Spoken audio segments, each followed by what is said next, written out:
হজ যাত্রায় আমের নামক একজন ব্যক্তি, যার জন্য দুইবার বিমান ফিরে এসেছে, অনেকেই বিষয়টা অলৌকিক ঘটনা বলে বলছে। আসল রহস্যটা কি? কিছু আনুষঙ্গিক জটিলতার কারণে যখন ওনাকে যাওয়ার পারমিট দেওয়া হচ্ছিল না, একবার বিমানটা ফ্লাই করেছে, যান্ত্রিক ত্রুটির কারণে ফিরে আসছে, যান্ত্রিক ত্রুটি শেষ করে বিমানটা আবার উড্ডয়ন করেছে। সেই সময় আমের তিনি বসা ছিলেন এবং যান্ত্রিক ত্রুটি শেষ করে বিমান উড্ডয়নের পর এবার আবহাওয়াজনিত কারণে আবার বিমানটা ফেরত আসছে। এরপরে পাইলট নিজে বলছেন যে কোনোভাবে আমি ওই যাত্রীকে রেখে যাব না। এবার যখন আলহামদুলিল্লাহ তিনি সহ গিয়েছেন, আল্লাহ তাআলা বিমানকে উড্ডয়নের সুযোগ করে দিয়েছেন। আসল বিষয়টি হচ্ছে ওমাইয়া তাওয়াক্কাল আলাল্লাহ ফাহুয়া হাসবুহ, যে ব্যক্তি আল্লাহর উপরে তাওয়াক্কুল করবে আল্লাহ রাব্বুল আলামিন তার জন্য যথেষ্ট হয়ে যাবে। আসলে এটাই সবচেয়ে বড় বাস্তবতা। তিনি আল্লাহর জন্য চেয়েছেন, আল্লাহর কাছে চেয়েছেন, আল্লাহর কাছে নিজেকে সঁপে দিয়েছেন এবং হজের মতো একটি ইবাদত সম্পন্ন করার জন্য গিয়েছেন।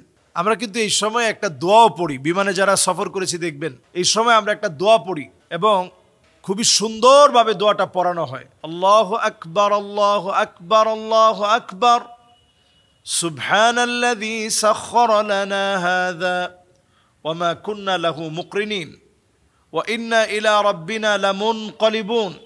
আল্লাহুম্মা ইন্না নাসআলুকা সাফারানা হাযাল বিররা ওয়াত তাকওয়া ওয়া মিনাল আমালি মা তারদা।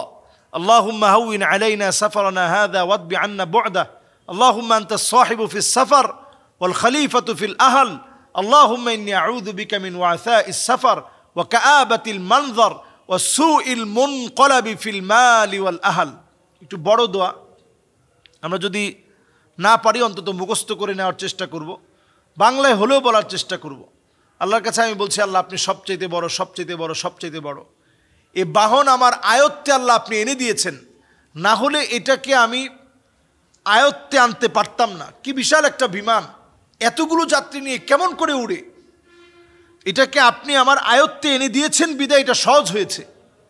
এরপরে পড়া আল্লাহর কাছে বলা যে আল্লাহ আপনার কাছে আমি বলছি, আমি আপনার কাছে আশ্রয় চাচ্ছি, আমার মালিক আপনি, বাহনের মালিক আপনি। আল্লাহ এই পথকে সহজ করে দিন, আল্লাহ এই পথকে আমার জন্য গন্তব্যে পৌঁছার দূরত্ব কমিয়ে দিন। অনেক সময় দেখবেন যানজটে লেগে অনেক সময় চলে যাচ্ছে, এরপরে আপনি আল্লাহর কাছে দোয়া করতেছেন, আল্লাহ পথটা সহজ করে দিয়েছে। যেই টাইমে পৌঁছানোর কথা ছিল, যেই সময়ে পৌঁছানোর কথা ছিল, ঠিক সময়ে আপনি পৌঁছাতে পেরেছেন। তো এগুলো আল্লাহর তরফ থেকে আল্লাহ তাআলা দান করে থাকেন। লিবিয়ার এই বংশদূত আমের, তার ঘটনায় আরেকটা বার প্রমাণ হয়েছে ওয়ামাইয়া তাওয়াক্কাল আলাল্লাহ ফাহুয়া হাসবুহ। যে যুবক আল্লাহর জন্য নিজেকে সঁপে দেয়, আল্লাহ তাআলা তার জন্য যথেষ্ট হয়ে যায়। যে বান্দা আল্লাহর জন্য নিজেকে সঁপে দেয়, আল্লাহ রাব্বুল আলামিন তার জন্য যথেষ্ট হয়ে যায়। এটা আল্লাহ রাব্বুল আলামিন আরেকটা বার আমাদেরকে দেখিয়ে দিলেন। এটি নিঃসন্দেহে আল্লাহর পক্ষ থেকে বড় একটা পুরস্কার এবং তাকে এতটা পুরস্কৃত আল্লাহ তাআলা করলেন। আমি দেখলাম যে সৌদি আরবে যাওয়ার পরেও সবাই তাকে সংবর্ধনা দিচ্ছে। এটা আসলে পাওয়ার মতোই বিষয়, কারণ তিনি তাওয়াক্কুল নিয়ে আল্লাহর কাছেই চেয়েছেন। আমরাও ছোট থেকে ছোট, বড় থেকে বড় সব আল্লাহর কাছে যাব।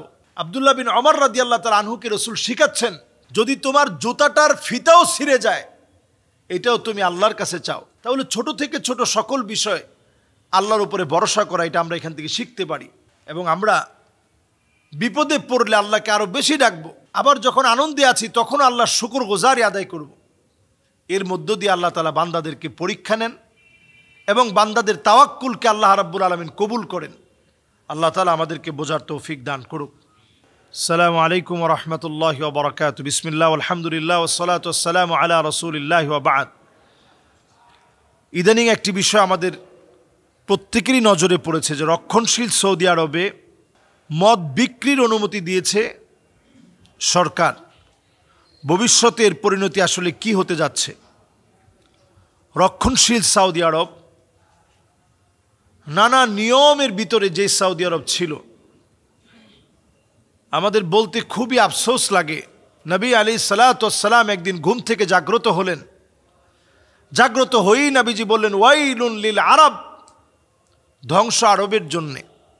ওয়াইলুন লিল আরব, ধ্বংস আরবের জন্যে। ওয়াইলুন লিল আরব, ধ্বংস আরবের জন্যে। তো নবী সাল্লাল্লাহু আলাইহি ওয়াসাল্লাম যখন এই বিষয়টি বললেন, উম্মে সালামা প্রশ্ন করলেন, ওগো নবীজি, আমরাও কি ধ্বংস হয়ে যাব? ও ফিনা সালেহুন, আমাদের ভিতরে এত নেককাররা আছে, এরপরেও কি আমরা ধ্বংস হয়ে যাব? আল্লাহর হাবিব বললেন, হ্যাঁ, তোমরাও ধ্বংস হয়ে যাবা।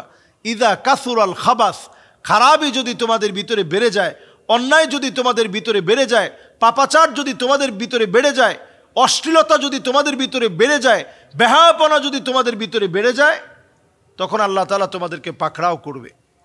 আজকের রক্ষণশীল সৌদির দিকে তাকান, রিয়াদের ভিতরে অর্ধনগ্ন নারীদেরকে দিয়ে কনসার্ট হচ্ছে। মাদায়েনে সালেহ, যে জায়গাকে আল্লাহ তাআলা ধ্বংস করে দিলেন, আজ জাতিকে আল্লাহ রাব্বুল আলামিন ধ্বংস করলেন, যারা বিশাল বিশাল পাথর কেটে যারা ঘরবাড়ি নির্মাণ করেছে, আল্লাহ তাআলা তাদেরকে ধ্বংস করে দিয়েছেন। আমি নিজে ওই জায়গা দিয়ে যাওয়ার সময় রসুল করিম সাল্লাল্লাহু আলাইহি সাল্লামের হাদিস মনে পড়েছে। আল্লাহর নবী যখন তাবুকে যাচ্ছেন, এই প্রান্ত দিয়ে পার হওয়ার সময় নবীজি কাঁদতেছিলেন আর বলতেছিলেন, তোমরা তাড়াতাড়ি যাও। সাহাবায়ে কেরামকে বলতেছিলেন, ইল্লা ওয়া আনতুম বাকুন, কাঁদতে কাঁদতে তোমরা এই জায়গাটা পার হবে, কারণ না জানি আল্লাহ তাআলা আমার উম্মতদেরকে বড় ধরনের আযাব দিয়ে তাদের মতো পাকড়াও করে ফেলে। নবীজি এই সময়ে ভয় পাইতেন, এই জায়গাগুলো দিয়ে পার হতে নবীজি ভয় পেতেন। বড় আফসোস আর পরিতাপের বিষয়, এখন আমাদের মন থেকে এই ভয়টা দিন দিন উঠে গেছে। উঠে যেতে যেতে এমন একটা অবস্থা, এখন মদ বিক্রির পারমিশন দেওয়া হচ্ছে।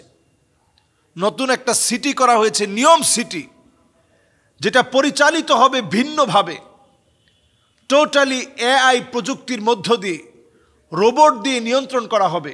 উড়ন্ত ট্যাক্সি থাকবে, এমন কোনো প্রযুক্তি নাই যেটা সেখানে ব্যবহার হবে না। আধুনিক সব প্রযুক্তি সেখানে থাকবে।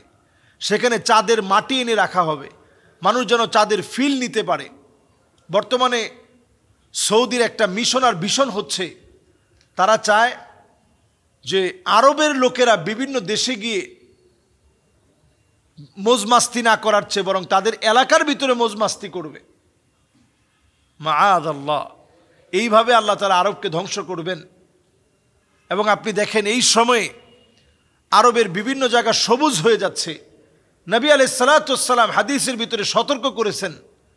নবী সাল্লাল্লাহু আলাইহি সাল্লাম বলেছেন, লা তাকুমুস সাআহ হাত্তা তাউদা আরদুল আরব মুরুজান ওয়া আনহারা, গোটা আরব সবুজ হয়ে যাবে, শ্যামল হয়ে যাবে। এরপরে আল্লাহ রাব্বুল আলামিন আরবকে পাকড়াও করবেন। তো এই বিষয়গুলো খুবই অল্প সময়ের ব্যবধানে তাকালে দেখা যায় নতুন নতুন অনেক বিষয়গুলো ইদানিং আসতেছে, যে বিষয়গুলো একসময় আমরা কল্পনা করি নাই, সেই বিষয়গুলো হঠাৎ করে চলে আসছে। কন্ট্রাডিক্ট এই বিষয়গুলো, যেটা ইসলামকে খাটো করে, এমন বিষয়গুলো তারা ইচ্ছে করে এই পদক্ষেপগুলো নিচ্ছে। বহু আলেম এখন সৌদির জেলখানায় আছে শুধুমাত্র এই বিষয়গুলোর প্রতিবাদ করার কারণে। এই প্রকাশ্যে যারা মদ বিক্রির অনুমতি দিয়েছে, এটা এই পবিত্র ভূমির মান নষ্ট করেছে। আল্লাহ তাআলা অবশ্যই তাদেরকে আযাব গজবে নিপতিত করবেন।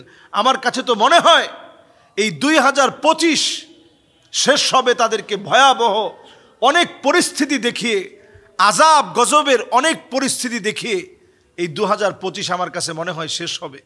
এজন্য আল্লাহর কাছে পানাহ চাই। নবী সাল্লাল্লাহু আলাইহি সাল্লাম যেভাবে বারবার বলেছেন, ওয়াইলুন লিল আরব, ওয়াইলুন লিল আরব, ধ্বংস আরবের জন্যে। যদি তারা অন্যায়ের দিকে যায়, আল্লাহ তাআলা তখন তাদেরকে ধ্বংস করবেন। আজকে আমার মনে হয় পুরাপুরি আমরা অন্যায়ের দিকে হাঁটতেছি। আল্লাহ রাব্বুল আলামিন আমাদেরকে এই ভয়াবহ মুসিবত থেকে আল্লাহ আমাদেরকে হেফাজত করুক, আমিন।